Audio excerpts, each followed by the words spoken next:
sur l'île de l'horloge de Meg Jeffer aux éditions Nami.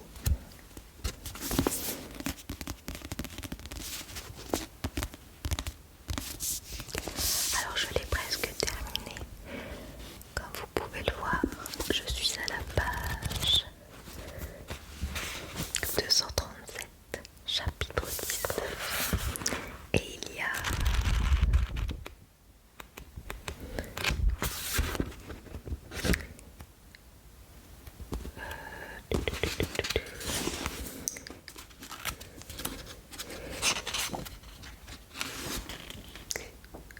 376 pages.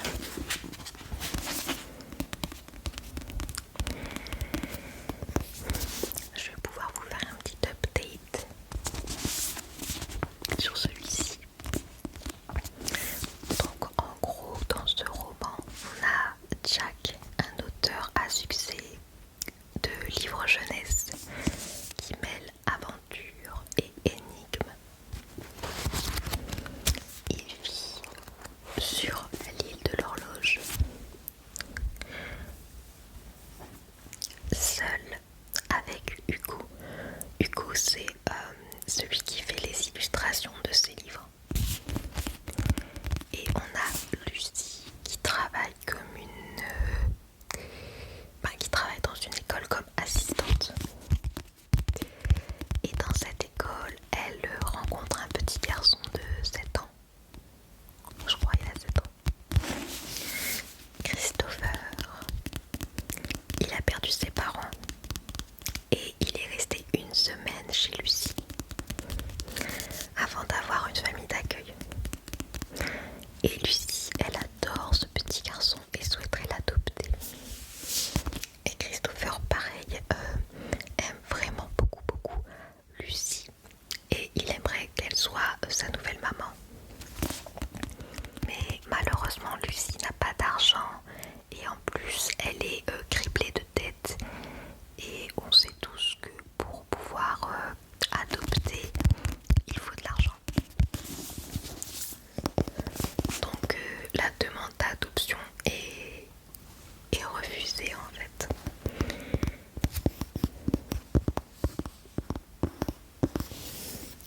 Mais un jour, elle reçoit une invitation pour aller sur l'île de l'horloge où elle pourrait gagner un manuscrit de l'ultime tome de la série de l'auteur Jack. Et en fait, il n'y a qu'un seul exemplaire et si elle le gagne, elle pourrait en faire ce qu'elle veut. Par exemple, le vendre à une maison d'édition.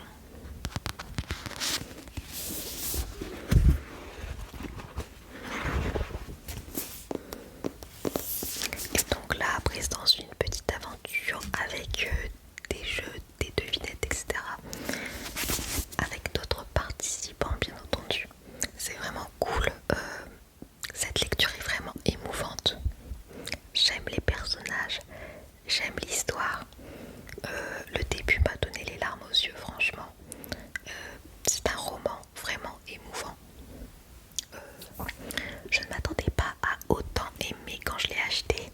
Alors quand je l'ai acheté, j'ai beaucoup aimé. Le résumé, bien entendu. Mais je ne savais pas que j'allais aimer autant, quoi.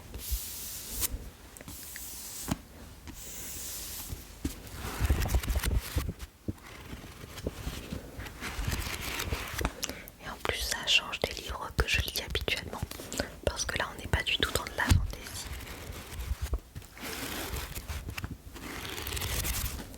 Mais il est vraiment génial.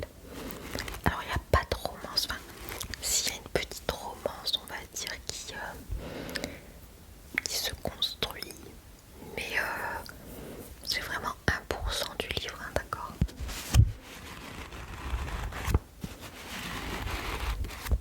C'est pas l'histoire principale.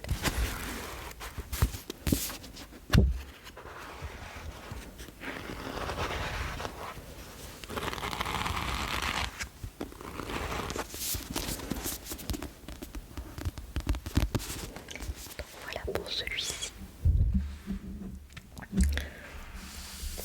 J'ai ensuite acheté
ne vieillit plus.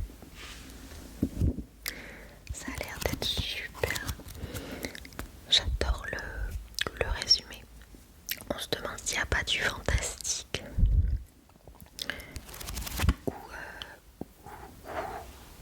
ou si elle devient peut-être un peu folle, je ne sais pas.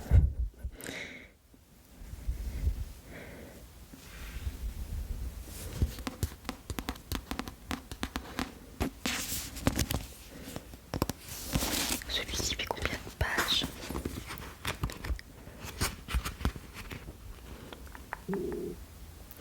485 et c'est exactement le même prix que le précédent. Il y a une différence.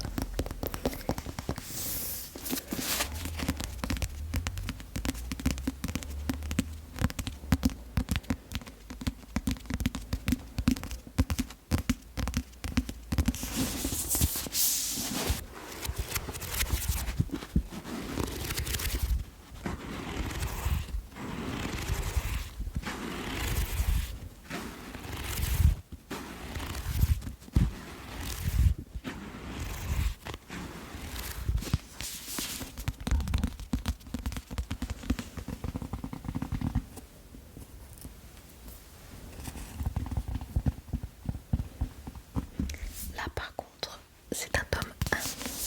Donc j'ai pris Elle et le feu de Alice Doublier aux éditions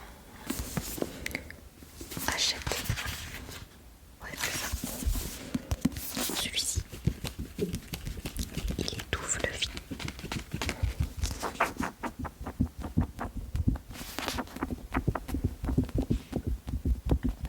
J'aime bien quand les livres sont comme ça. On peut vraiment faire ça comme ça. Ils sont très agréables. Donc ça c'est un tome 1 et le résumé m'a donné trop envie. D'ailleurs j'ai déjà mis un petit marque-page parce que j'ai envie de le lire très rapidement pour savoir si je peux acheter le tome 2. Alors, dans un monde qui vénère le feu autant qu'il le craint, la traque des êtres maudits par les flammes a ramené la paix au sein d'un royaume unifié. Quand le prince arrive en âge de se marier, les nobles y voient l'occasion de placer leur héritière sur le trône suprême. Alia n'a qu'un objectif, ne pas être choisie, car elle cache un périlleux secret. Elle peut propager le feu et être découverte s'ignorait son arrêt de mort. Evia, au contraire, meurt d'envie d'être remarquée. Cet événement est peut-être sa seule chance d'échapper à l'emprise de ses parents. Sibylle, héritière d'un royaume fragile, a quant à elle besoin d'alliés, si elle veut espérer demeurer libre. Entre complot et manigance, la rencontre de ces trois jeunes femmes fait vaciller leur destin tout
leur prénom inscrits sur un autocollant.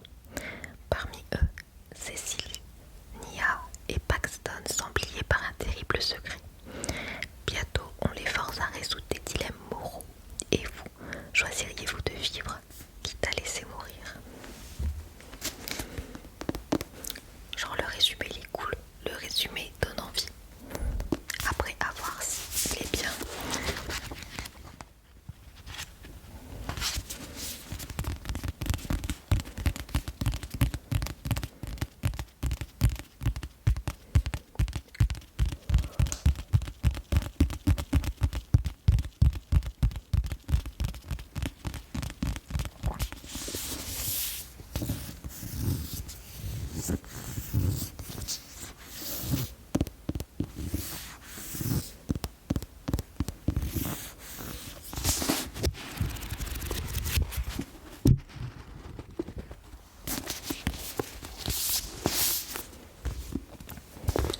Ensuite celui-ci, Caméra Obscura, le chant des morts de Maël Desarts aux éditions Rajout.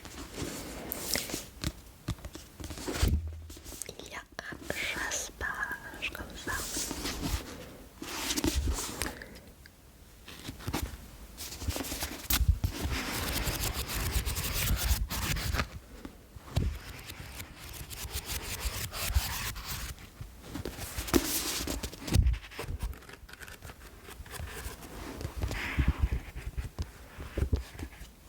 Alors ici nous sommes au 19e siècle à Londres. La ville est plongée dans l'obscurité par une brume perpétuelle.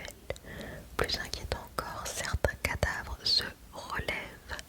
Léandre, jeune lord et étudiant en médecine, est persuadé que ces créatures sont la clé pour sauver sa sœur atteinte d'une maladie incurable. Il est prêt à tout pour percer leur mystère et même à s'allier avec Winifred, une journaliste aussi brillante qu'exaspérante. Donc c'est une romantaisie gothique.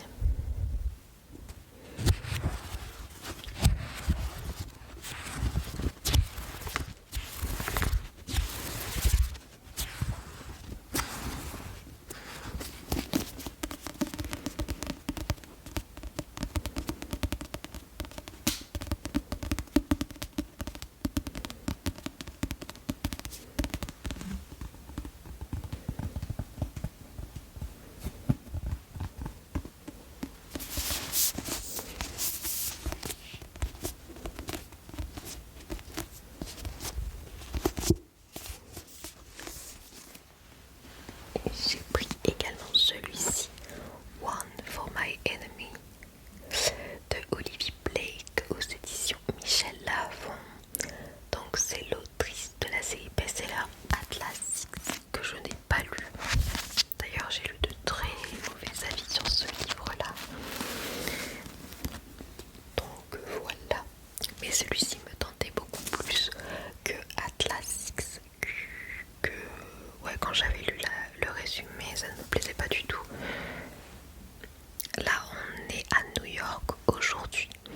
Deux familles rivales usent de leur magie pour garder le contrôle de leur empire criminel.